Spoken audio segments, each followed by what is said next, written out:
জানিয়ে দেব এই মুহূর্তে হাতে পাওয়া সর্বশেষ বাংলা সংবাদ। শুরুতেই শিরোনাম।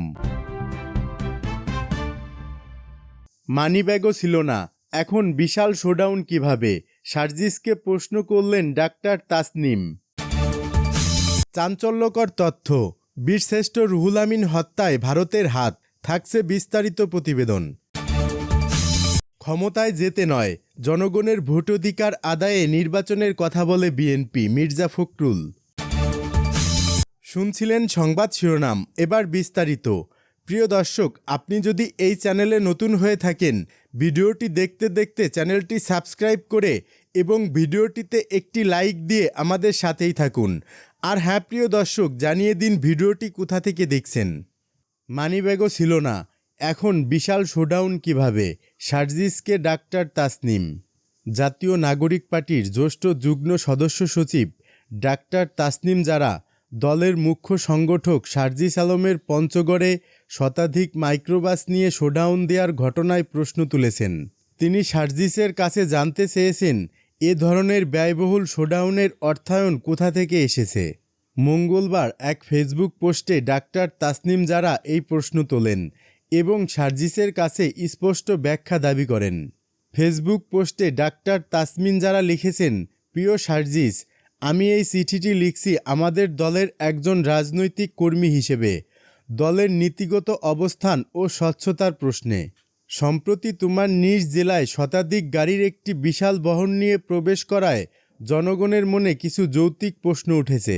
তুমি কিছুদিন আগে বলেছিলে, আমার আসলে এই মুহূর্তে কোনো টাকা নাই, ধার করে চলতেছি, এটাই হচ্ছে রিয়েলিটি। আমার পকেটে মানিব্যাগও নেই। তোমার এই সাদাসিধে জীবনযাত্রার কথা আমাদের অনেককে প্রভাবিত করেছিল এবং জনগণের কাছে আমাদের সংগ্রাম আরও গ্রহণযোগ্য হয়ে উঠেছিল। কিন্তু সেই প্রেক্ষাপটে এমন একটি বড় আয়োজন কিভাবে সম্ভব হলো? এর অর্থায়ন ও ব্যবস্থাপনা কিভাবে হয়েছে তা নিয়ে প্রশ্ন আসাটা স্বাভাবিক। আমাদের দল স্বচ্ছতা, সততা এবং জবাবদিহির ভিত্তিতে একটি নতুন রাজনৈতিক সংস্কৃতি গড়ে তোলার প্রতিশ্রুতি দিয়েছে।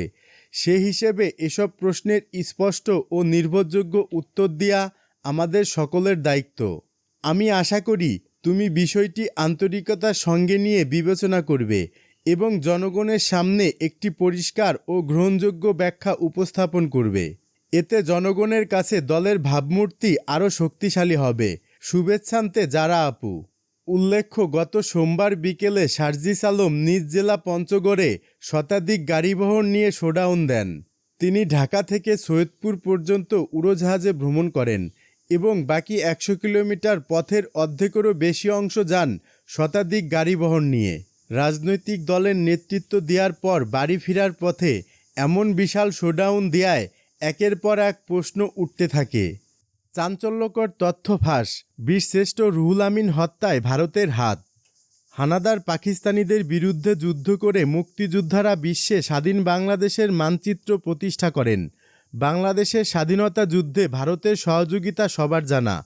তবে ইতিহাস ঘেঁটে আরও একটি অজানা সত্য বেরিয়ে এসেছে, যা শোচনীয় এবং হানাদার পাকিস্তানিদের বিরুদ্ধে যুদ্ধ করে মুক্তিযোদ্ধারা বিশ্বে স্বাধীন বাংলাদেশের মানচিত্র প্রতিষ্ঠা করেন।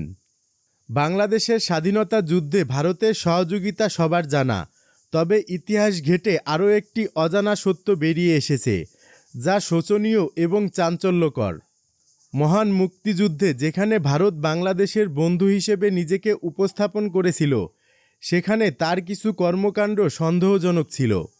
ইতিহাস থেকে জানা যায়, ভারতের কিছু অতি সূক্ষ্ম রাজনৈতিক চক্রান্ত বাংলাদেশের জন্য বিপজ্জনক হতে পারে। এমনকি বীরশ্রেষ্ঠ রুহুল আমিনের শহীদ হওয়া এবং বাংলাদেশের নৌবাহিনীর জাহাজ ডুবিয়ে দেওয়ার ঘটনাও তেমন এক উদাহরণ। বীরশ্রেষ্ঠ রুহুল আমিন মুক্তিযুদ্ধে মেজর শফিউল্লাহর নেতৃত্বে সক্রিয় অংশ নেন। 1971 সালের সেপ্টেম্বর মাসে ভারতের আগরতলায় 10 নম্বর নৌ সেক্টর গঠন করা হয়। বীরশ্রেষ্ঠ রুহুল আমিন সেখানে যোগদান করেন এবং ভারতীয় নৌবাহিনীর ক্যাপ্টেন মহীন্দ্রনাথ সামন্তের তত্ত্বাবধানে বাংলাদেশের সশস্ত্র বাহিনীকে 2টি গানবোট উপহার দেয়। এই গানবোটের নাম রাখা হয় পদ্মা এবং পলাশ। রুহুল আমিন ছিলেন পলাশের প্রধান ইঞ্জিন রুমের দায়িত্বে। 6 ডিসেম্বর মুক্তিযোদ্ধাদের নেতৃত্বে যশোর সেনানিবাস পতন হয়। পাকিস্তানি বাহিনী পিছু হাঁটতে থাকে এবং মুক্তিযোদ্ধারা মংলা বন্দরের দিকে এগিয়ে যায়। 10 ডিসেম্বর খুলনার নৌঘাট দখলের উদ্দেশ্যে পদ্মা ও পলাশ গানবোট মংলা বন্দরের দিকে রওনা দেয়। তবে এই যাত্রায় এক ভয়ানক ভুল হয়ে যায়। ভারতীয় বিমান বাহিনীর 3টি জঙ্গি বিমান মুক্তিযোদ্ধাদের জাহাজগুলোর দিকে ছুটে আসলে মুক্তিযোদ্ধারা তা পাকিস্তানি বিমান মনে করে গুলি চালানোর অনুমতি চায়। কিন্তু ক্যাপ্টেন মহেন্দ্রনাথ সামন্ত ভারতীয় বিমান জানিয়ে গুলিবর্ষণ বন্ধ রাখার নির্দেশ দেন। কয়েক মিনিট পর ওই বিমানগুলো অপ্রত্যাশিতভাবে নিচে নেমে আসে এবং গোলাবর্ষণ শুরু করে। এতে পদ্মা ও পলাশ ক্ষতিগ্রস্ত হয়। গুলার আঘাতে পলাশের ইঞ্জিন রুম বিধ্বস্ত হয়ে যায় এবং বীরশ্রেষ্ঠ রুহুল আমিনের ডান হাত পুরোপুরি উড়ে যায়। তবুও তিনি চেষ্টা চালিয়ে যান, কিন্তু ইঞ্জিন বিকল হয়ে আগুন ধরে যায় এবং অবশেষে পলাশ ধ্বংস হয়ে যায়।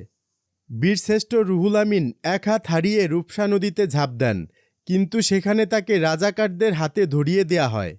রাজাকাররা তাকে হত্যা করে এবং তার মরাদেহ অযত্নে পড়ে থাকে।